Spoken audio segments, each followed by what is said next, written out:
자, 우리는 사순절 기간 동안에 특별히 제가 예수 그리스도에 대해서 집중해서 말씀을 나누고 있습니다. 제일 첫 번째가 말씀을 나누면서 가나의 혼인잔치에 대해서 말씀을 했었습니다. 예수 그리스도께서 그분의 사역에서 첫 번째 있었던 이적이었었습니다. 그것은 혼인잔치에서 물을 포도주로 만드는 그러한 일이었었습니다. 그는 아무 의미 없이 우연하게 잔치집에 갔다가 갑자기 포도주가 떨어져서 그래서 흥을 깨기 싫어서 물을 포도주로 만드는 그런 식으로 예수님의 첫 번째 이적을 보는 사람은 정말 맹탕인 사람입니다.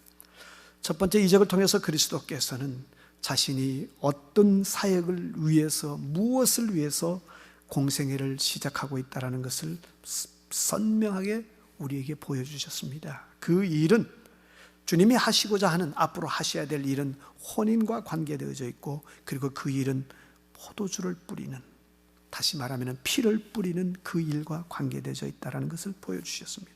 결국 예수 그리스도는 우리를 그분의 신부로, 우리와 예수 그리스도 사이에 혼인의 관계, 그리스도의 신부로 삼아가는, 하나님의 거룩한 신부로 세워가는 그 일을 위해서 이 땅에 오셨고, 그리고 그 일은 결국 자기의 십자가 죽음을 통해서 이루어 가신다는 것을 보여주고 계셨습니다.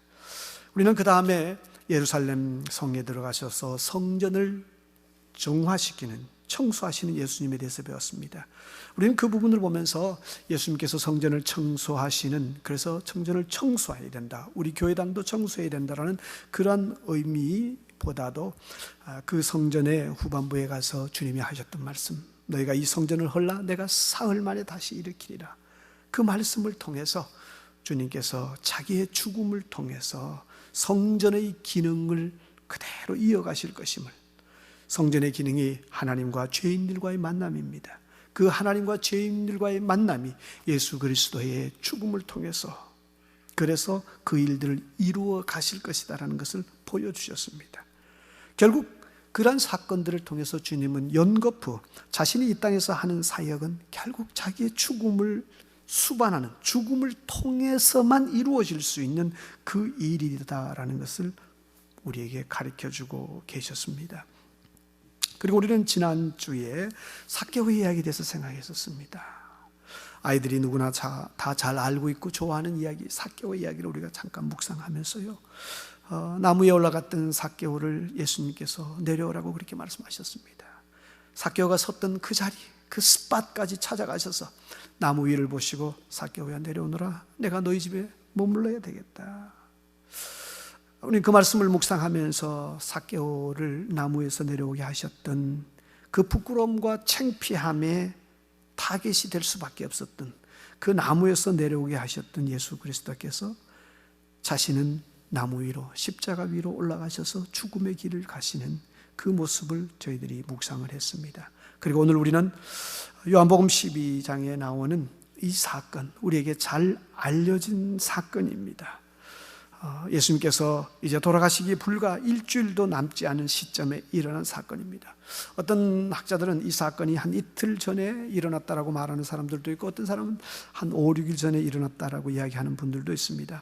마지막 한 주 안에 일어난 사건은 분명합니다. 근데 여기 보면은 예수님께서 베다니에 있을 때에 나사로가 있는 집에 거기에 방문했었습니다. 근데 그 집에서 마리아가 정말 비싼 향수를 예수님의 발에다가 붓고서, 그리고 자기 머리털로 예수님의 발을 닦았습니다.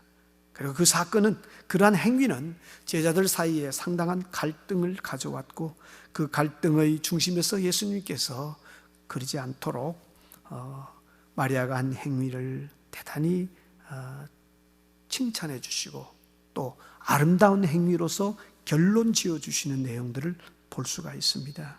오늘 제가 여러분들에게 간단하게 이 본문을 보면서 우리가 꼭 좀 짚어봐야 되고 싶은 그러한 부분들을 나누기를 원합니다.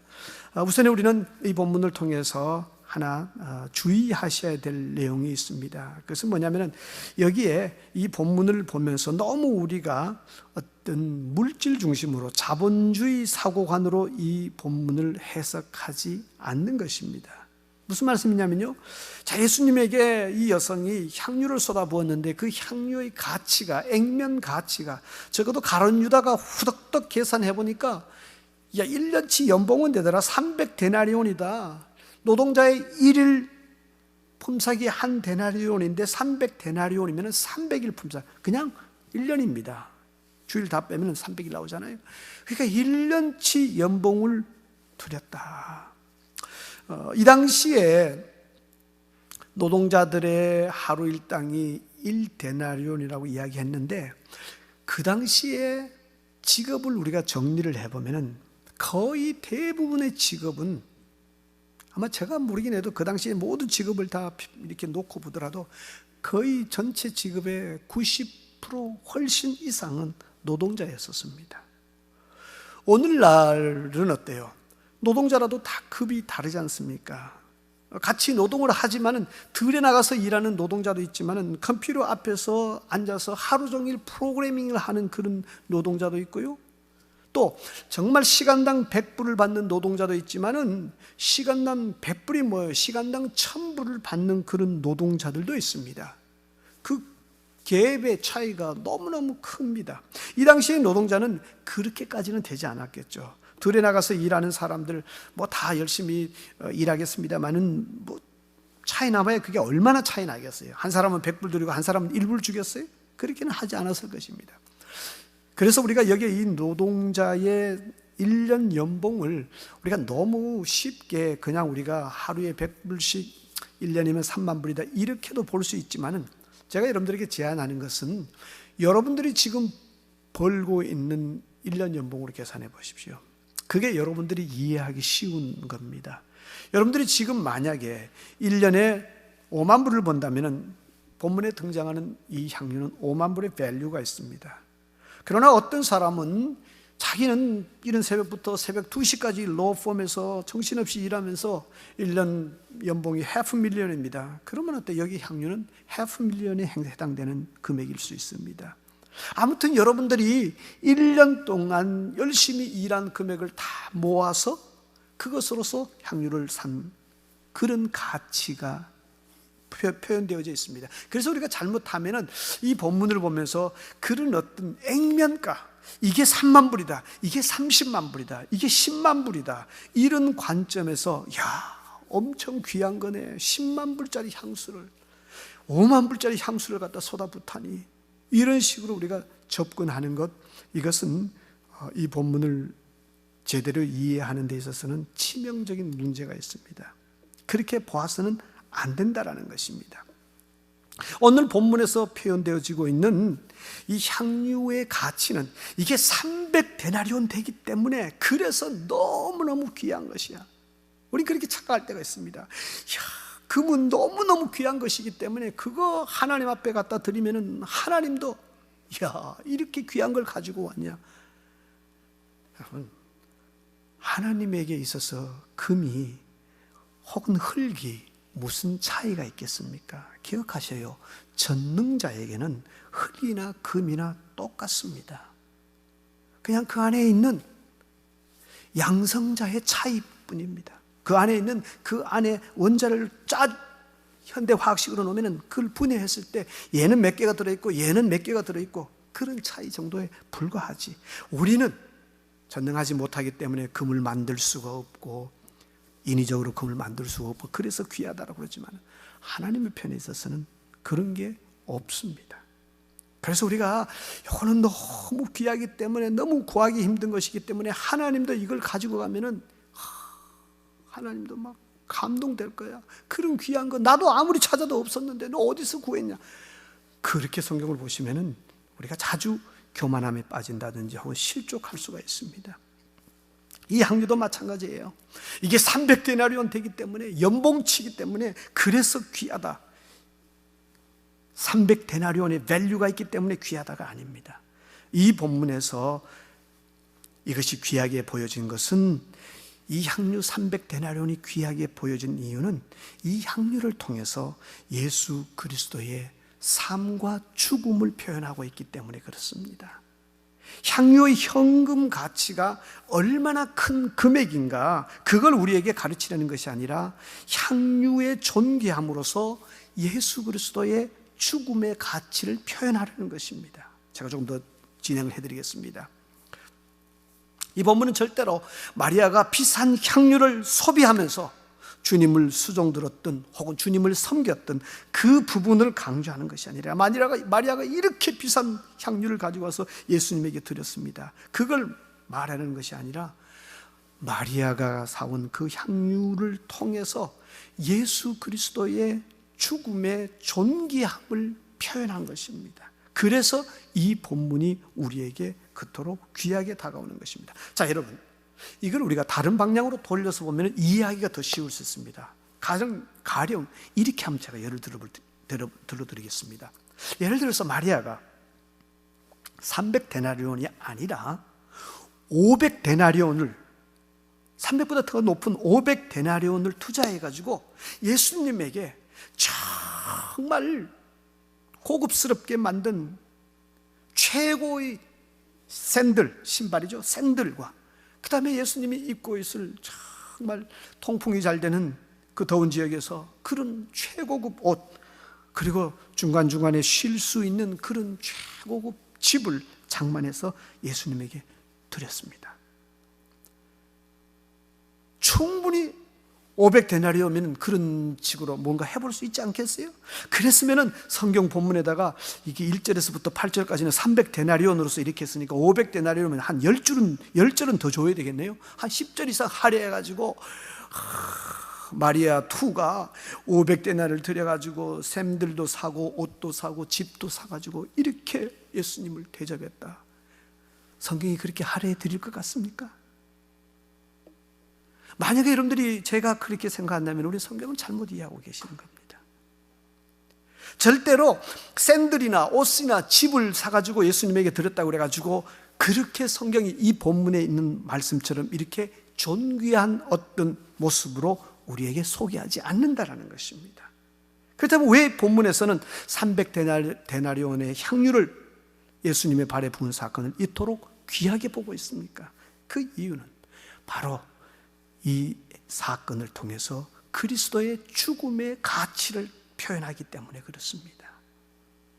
다른 말로 하면 예수님이 이 땅에서 하시는 사역에 3년 동안 그분이 하시는 사역의 클라이맥스, 그게 그분의 십자가 죽음이거든요.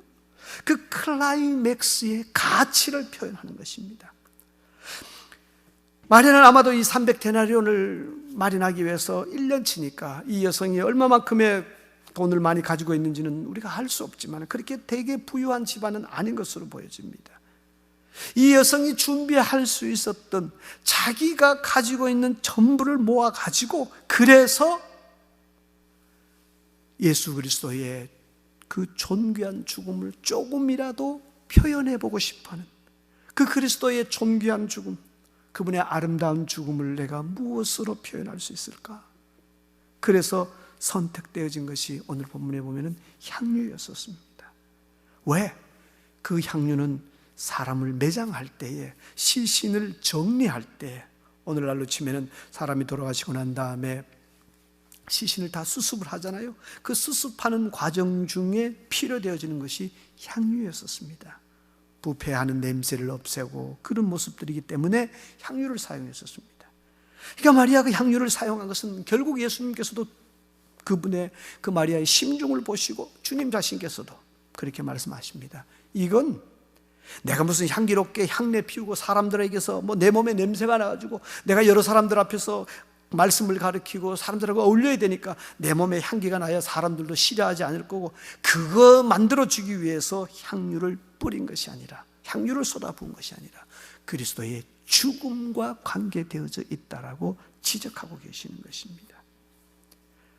다시 말씀드리면 그리스도의 죽음이 이토록 존귀한 죽음이 됩니다라는 것을 이 본문의 마리아를 통해서 소개하고 있습니다. 그런데 예수 그리스도의 십자가 죽음을 전혀 이해하지 못했던 제자들은 성경을 보면 하나같이 다들 불평합니다. 우리 오늘 이 본문에는 이렇게 나와 있습니다만은 특별히 이 똑같은 사건을 소개하고 있는 마태복음과 마가복음에 보면은 제자들의 반응이 나옵니다. 마태복음 26장에 보면은 제자들이 뭐라고 반응을 하느냐면은 이런 모습을 보고 제자들이 보고 분개하여 이르되 무슨 의도로 이것을 허비하느냐? 너 왜 이렇게 웨이스트 하느냐? 제자들의 눈에 보기에는 그게 웨이스트였었습니다. 허비하는 것이었었습니다. 또 마가복음 14장에도 보면은 이 사건을 소개하면서 어떤 사람들이 화를 내어 서로 말하되 어찌하여 이 향유를 허비하는가? 마태와 마가는 제자들이 이 사건을 보면서 이런 행위를 보면서 분노하고 화냈다라고 이야기를 하고 있습니다. 거기다 한 걸음 더 나가서 오늘 요한복음 12장에서 가룟 유다는 대놓고 이야기를 합니다. 이 향유를 300데나리온에 팔아가지고 가난한 사람들에게 줄 수 있었는데 너 왜 이렇게 쏟아붓고 낭비하고 그렇게 하느냐? 그렇게 했을 때 오늘 6절에서 뭐라고 그랬어요? 그는 도둑이라. 진짜 가난한 사람들을 생각해서 그런 것이 아니라 지가 돈 관리하니까 자기 수중에 그 돈을 관리하고 싶고 그리고 그 돈을 횡령하고 싶은 마음에서 그런 이야기를 했다라고 소개하고 있습니다. 가룟 유다는 마리아가 보고 있었던 그리스도의 죽음을 절대로 보지 못했었습니다. 그랬기 때문에 그는 겉으로는 가난한 자들을 이야기했지만은 실제로는 자기 주머니를 생각했고 그러면서도 전혀 아닌 것처럼 그럴듯하게 포장을 했었습니다. 그런데 실상 가룟 유다의 삶을 보면은요, 그러면 가룟 유다는 어떤 식으로 행동했느냐? 이후에 그는 30데나리온을 받고 이 향유값의 10분의 1인 30데나리온을 받고 자기 스승을 팔았습니다. 그렇게 판 30데나리온 가지고 가난한 사람들을 구제했느냐? 그러지도 않았었습니다. 그가 예수 그리스도를 제사장들에게 넘겨주면서 은 30을 받았다라는 것은요, 사실 구약 성경에 보면은 은 30은 소가, 우리 집에 기르는 소가 옆집에 있는 노예를 들이받아가 죽였을 때에 그때의 몸값으로 주는 게 은 30이었었습니다. 출애굽기 21장에 나옵니다. 30을 주독되어 있어요. 은 30세겔. 근데 제가 봤을 때는요, 가룟 유다는 그런 생각도 없었어요. 뭐 이런 거 저런 거 안 하고 그냥 우리가 비즈니스 하다가 장사하다가 이렇게 막판에 밤이 컴컴해지고 예전에 그 재래시장에서 뭐 어둑해지면 어때요? 그 뭐라 그러죠? 마지막에 이렇게 하는 것 단어도 잊어버렸는데 미국에 살다 보니까 그거 있잖아요. 우리가 일본 말인지 한국 말인지 이렇게 세 단어를 쓰는 게 있잖아. 뭐 띠거리 한다 그래요? 나 잊어버렸는데 아무튼 그거 막판에 막 주잖아요. 10,000원씩 팔던 거 1,000원. 그러다가 시간이 조금 더 컴컴해지면 500원에 더 팝니다. 그 다음에 남으면 더 어두우면 어때요? 아유, 그냥 알아서 주고 가세요. 그리고 그 마지막으로 받는 돈은 헤아려 보지도 않아요. 그냥 주머니 넣고 말아요. 그런 식으로 예수 그리스도를 이렇게 넘겨주셨습니다.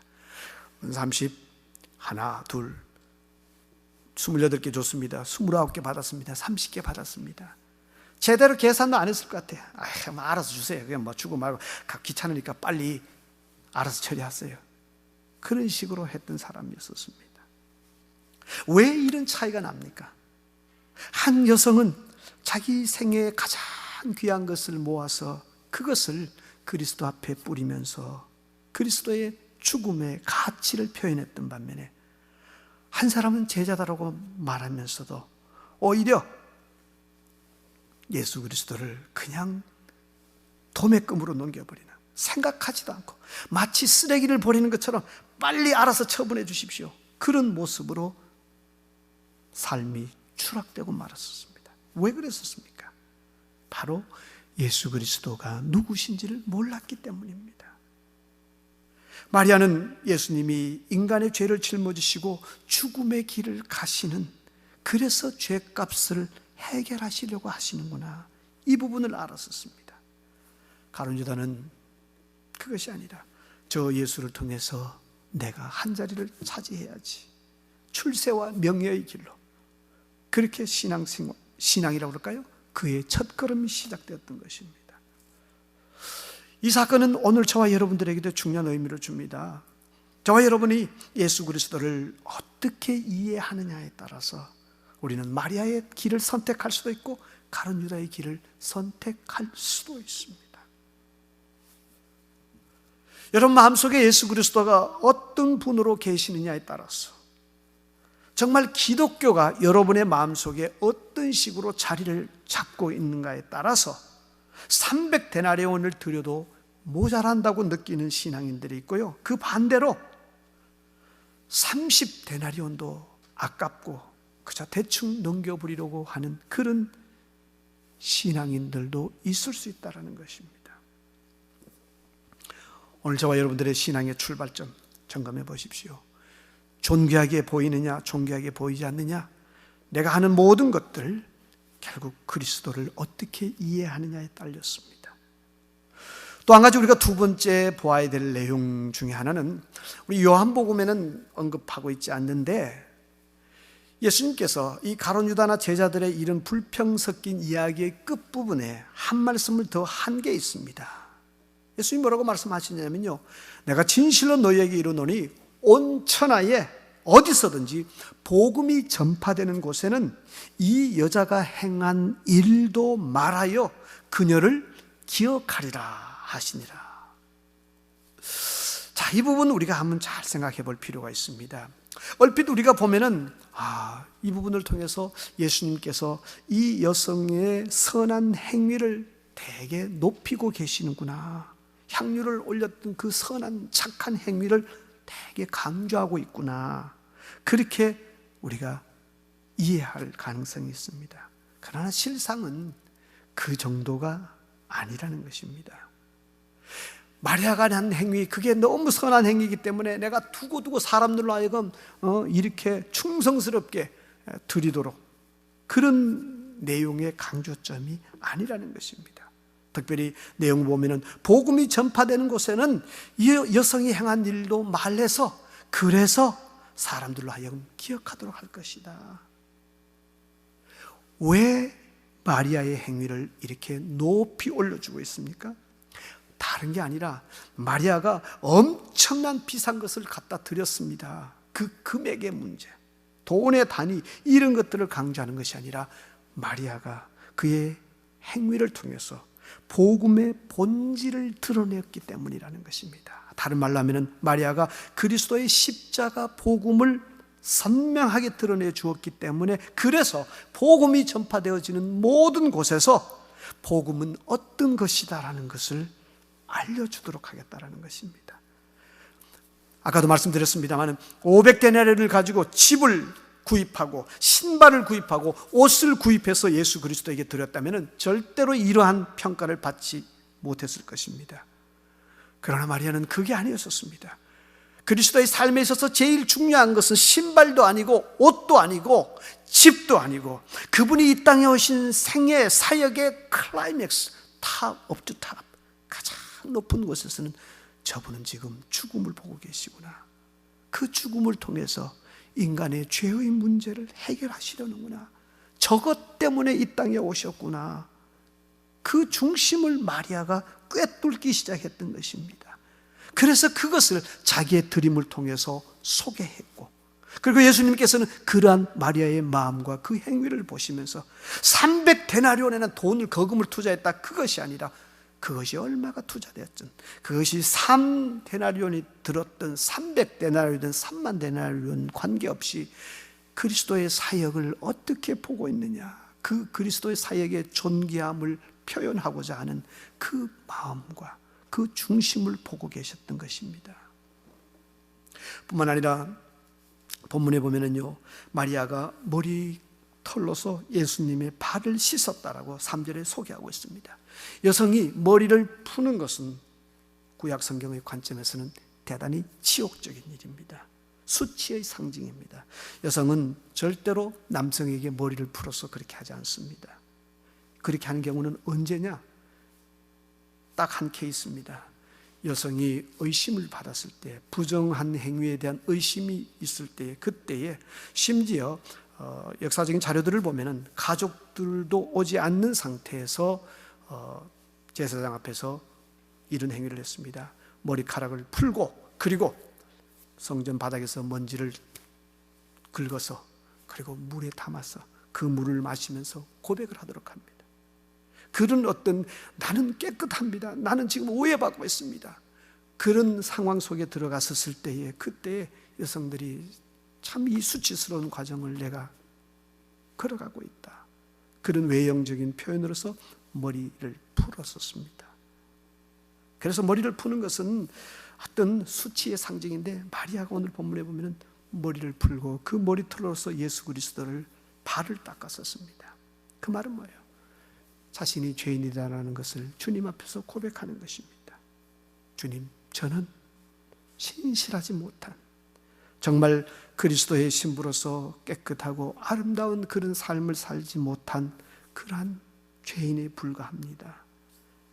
그런데 이런 죄인을 위해서 예수 그리스도 당신께서 십자가의 죽음의 길을 가셔서 구원하시려는 그 은혜, 그 마음, 그 복음을 제가 받아들이고 주님 앞에 감사합니다. 그러한 표현이 이 여성의 머리털을 풀어서 머리털로서 그의 발을 닦는 행위 속에 들어져 있습니다.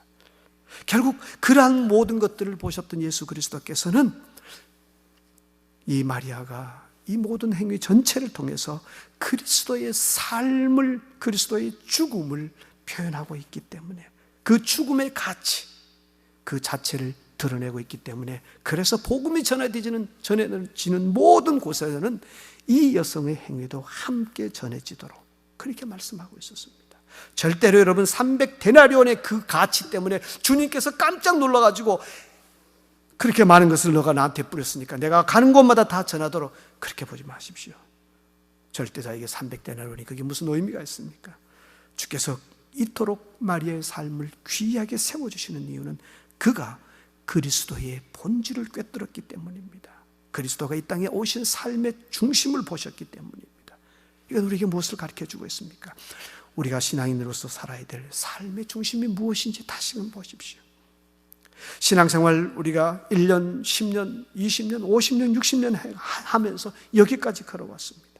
여러분들이 지금까지 여기 이 순간까지 오시면서 여러분의 마음속에 자리 잡고 있는 기독교는 무엇입니까?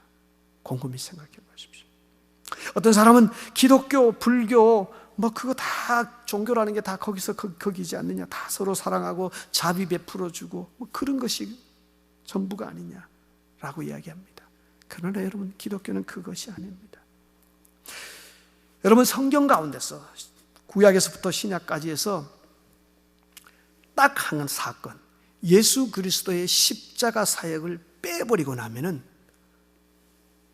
이 성경 속에서 우리가 얻을 것이, 우리가 기댈 수 있는 것이 하나도 없어진다는 거 아세요?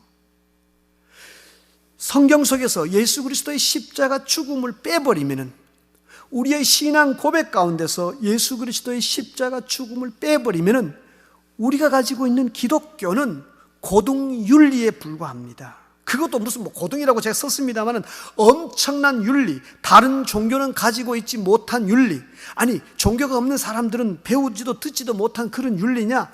천만의 만만의 말씀입니다. 우리 조상들, 조선시대에 기독교의 기자도 들어보지 못했던 그들은 공자와 맹자를 암송했었습니다. 공자가 살았던 시대는 느헤미야가 살았던 시대입니다. 주전 500년 경이거든요. 400년, 500년 이 경인데, 그때 이미 공자를 통해서, 논어를 통해서 동양에 전해진 철학 속에는 기독교에서 이야기하고 있는 이 사상을 능가하는 이야기들, 일륜이 소개되어지고 있습니다. 그래서 그리스도의 죽음을 빼버리면 우리 기독교는 아무것도 아니라는 것을 여러분들이 기억하셔야 됩니다. 저는 사실 그리스도의 죽음이 없다면 내가 목회자, 목사로서 있을 이유가 없습니다. 나 혼자 다른 직업을 찾아서 얼마든지 내 갈 길을 갈 겁니다. 그러지 않는 유일한 이유가 무엇입니까? 그분의 죽음 때문이에요. 그분의 죽음 외에는 해결할 수 없는 그 죄의 문제, 그것을 그분이 죽음으로 표현하시고 죽음으로 해결해 주셨기 때문에, 그래서 그리스도를 따르고 오늘도 우리가 하나님 앞에서 예배자로 나오는 것 아니겠어요? 마리아는 그 부분을 본 것입니다. 예수 그리스도의 삶에 있어서 가장 귀한 것이 있다면 그것은 당신이 죄인들을 위하여 생명을 뿌리는 그 죽음입니다. 제가 그 죽음의 존귀함을, 제가 가지고 있는 전부를 투자해서 그 죽음을 제가 준비해 보겠습니다. 마리아의 모습 속에서 나타나고 있습니다.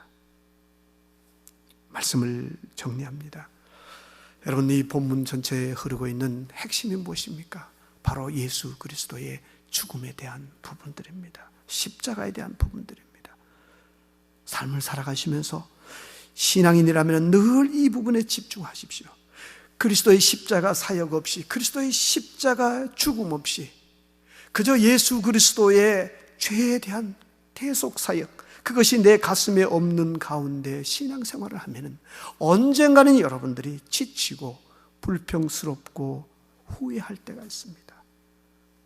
그러나 내가 다른 종교에서, 내가 다른 윤리를 통해서 배울 수 없어서, 얻을 수 없어서, 그래서 내가 기독교에 온 것이 아니란 말이에요. 다른 종교에서도, 다른 철학에서도 얼마든지 찾을 수 있고, 그리고 굳이 매주일마다 예배하지 않아도 되고, 매주일 물질을 들고 헌금을 들고 나오지 않아도 되는 그러한 세상적인 가르침도, 고등 윤리도 얼마든지 있습니다. 그럼에도 불구하고 내가 오늘도 나와서 하나님 앞에 이렇게 팬데믹 위기 가운데서도 예배하는 유일한 이유는 그 그리스도께서 나의 죄의 문제를 자신의 죽음으로써 해결하셨고, 그리고 그 죽음의 효과가 내가 천국에 이를 때까지 내 삶을 잡아주기 때문에, 내 구원을 지켜주고 구원을 약속하기 때문에 하나님 앞에 나온 것입니다.